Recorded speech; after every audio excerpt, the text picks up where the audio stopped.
Got a 2015 5.0 supercharged Vortec V3. Has E85, drag radials, 6-speed, 2 tires in the back to help traction. Got a 2003 Mitsubishi Evo 8. It's a 5-speed built motor, 2.4 liter, 6466 turbo E85. Pretty much ported everything, stage 3 cams, and running about 28 to 30 psi right now until I get tuned. All-wheel drive? It's all-wheel drive.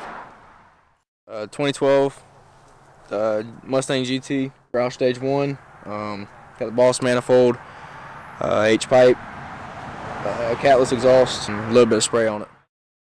92 C1500 LS swap with a little baby supercharger on it. Built it in the side yard over there. Put everything together myself and a little help with a few buddies, but it runs pretty good.